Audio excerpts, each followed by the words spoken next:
So let's move on to our deeper stories this week, and I'm glad I've got Dr. Mike here for this one because we've been following the continued attack on public education in Indiana, and in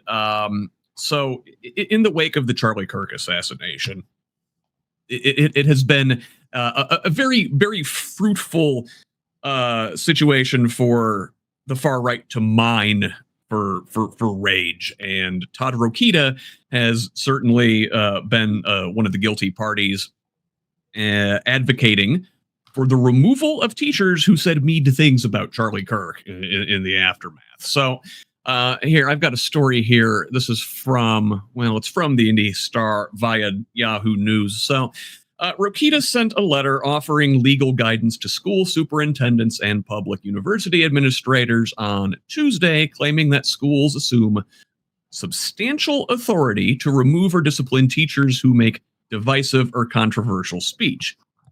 Previously, Rokita asked people to report teachers who celebrate or rationalize, those were his words, Kirk's September 10th killing so they can be included in his office's government dashboard. That is called Eyes on Education, and he introduced this dashboard earlier in the year, but before this Kirk assassination, just to spy on teachers, doing such controversial things as displaying a pride flag in their classroom. The horror.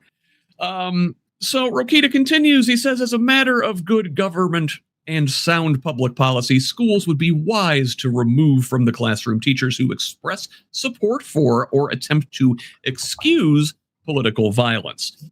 And as a matter of morality, this moment demands decisive action from public officials to address noxious speech from government employees that undermines public confidence in our schools and corrodes public discourse. Now, Rokita adds that educators can exercise First Amendment rights, but those rights are not unlimited when it comes to government employment.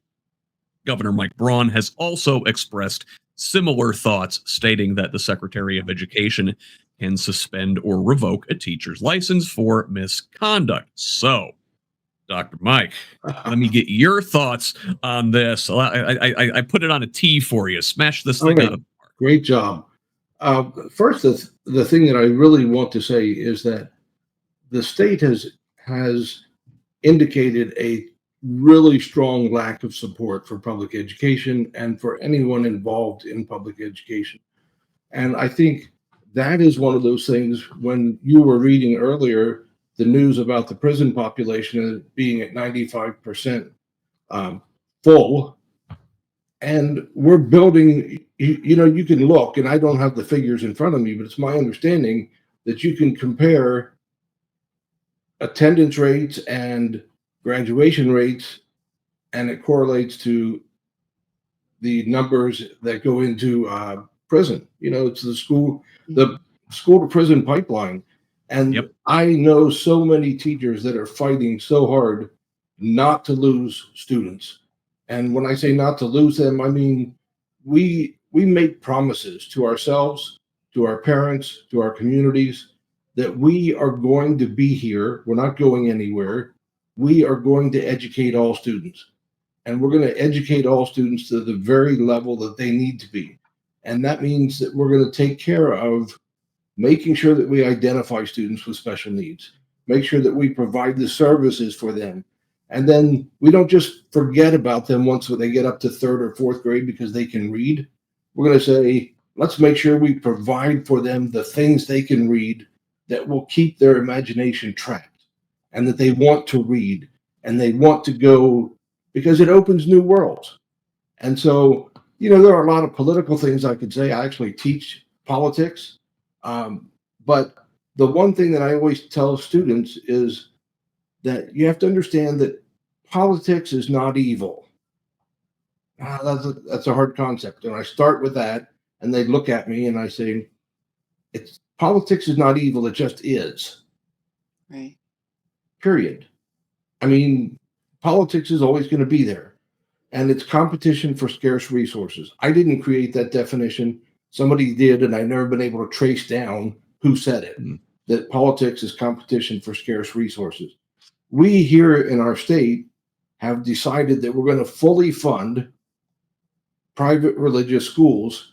And when we do that, and to the tune of about $500 million a year. So we right now have spent $2.6 billion on private religious schools. And the last count that I got, it was 97.8% of them were religious. Now, separation of church and state, not in Indiana. And we're paying for it in the public schools because we are struggling in public education with funding because that money is being diverted. Yes. So I don't know that I really answered your question. The freedom of speech thing, and I will say this, the same thing I tell my students. There are limits to what you can say, and good sense has to prevail. There are things you don't talk about, and you make clear when somebody asks you, I'm not really the person to talk to about that, because my job is training leaders, and I have the privilege. I had a 25-year career as a principal. I had the opportunity now to train principals and school superintendents, and I get to encourage them to think about things before they talk. Yeah. Well, so yeah, I mean, it's teachers are still people, right? And you still Absolutely. get to do the things regular people do in Yeah. their off time. And so, if you have your social media and you post something, I mean, like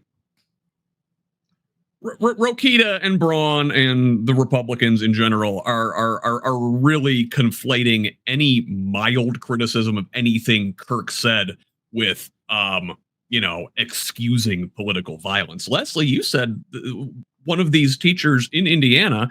I got another link here in our notes that says in addition, there were some public workers like a DCS employee, somebody from the Muncie Human Rights Commission resigned. And as of September 17th, in the article I cited, 3 school districts had parted ways with teachers following their comments about Kirk's death. It may be more since that time, but you said one of them was in your school district, yeah? In Valparaiso, yeah. She had made a post on her private Facebook page, and somebody had screenshotted it, and, it really wasn't a bad post, but, I think that this is a power flex, and it also reminds me of, I lived in New York City, during, September 11th, and some business owners used that as an excuse to fire people. Oh, well, we can't keep you on because we don't know what's going to happen. And it's just looking for a reason to do what they want to do. They want to put some terror, they want to make people miserable. And there could be more nuance, but obviously it was a horrible death, and he didn't deserve what happened to him. Um, but he also was very inflammatory in a lot of the things that he said. And, he put teachers on a watch list, and teachers Yes. received death threats. And so, that his free speech was protected. I just think it's a really difficult thing Yeah. because And people. Leslie, I'm going to agree with you. I think um, all of us, and I served in the military before, while I was beginning my teaching career. I was in the Army National Guard. Um, did military intelligence, as you can believe that. That's kind of the oxymoron Yeah. about that it's military and intelligence. But um, the thing with schools and with free speech is that we have to recognize that our free speech is tempered by the fact that people look at us as being educated and also uh, hopefully thinking before we say things. You know, to me, I can say anything I want when I'm talking to my friends, but I'm going to be careful when I speak if I'm speaking publicly, if I'm speaking on a podcast or whatever, because I know that I am employed by the state.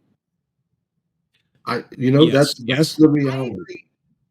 Yeah, Jennifer, I want to ask you about this one because so listen, I'm gonna read you a quote. And this is from a Ball State employee. Her name was Suzanne Sheverts, and she was until recently the director of health promotion and advocacy at Ball State's Student Affairs Division. She says in a social media post, quote, "Let me be clear. If you think Charlie Kirk was a wonderful person, we can't be friends.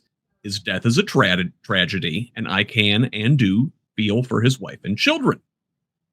I believe in the resurrection, and while it's difficult, I can and do pray for his soul. Charlie Kirk's death is a reflection of the violence, fear, and hatred he sowed. It does not excuse his death, and it's a sad truth.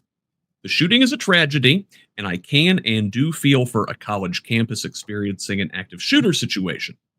The deaths of Melissa and Mark Hortman, the children shot and killed in Minneapolis last month, and the children shot in Colorado today, the same day as the Kirk assassination, are all tragedies that also deserve your attention. Charlie Kirk excused the deaths of children in the name of the Second Amendment." End quote. Jennifer, was there anything fireable or even like offensive there? I'm not going to go there because honestly, what I see in this, that part of the problem is that we need to have better ways of coping and dealing with and talking about the things that are going on around us is part of the reason why this has happened. And then people are coming on and, you know, using social media, and that is very destructive, and it just kind of leads back into this cycle. So, you know, I have not spoken a lot about this, and I'm not going to. You know, we all have our opinions, but again, if we are just focusing on this, we're not talking about the underlying reasons why any of this is happening and why we feel the need that, you know, we need to put everything on social media, why we need to tell people they can't have free speech. I mean, it's like this with so many things that are going on with this administration, right? The whole autism that we'll talk about later, you know, that's covering up other things. So really, we've got to be able to pull away things and get to, you know, the root of what is going on here. And these really start in our communities.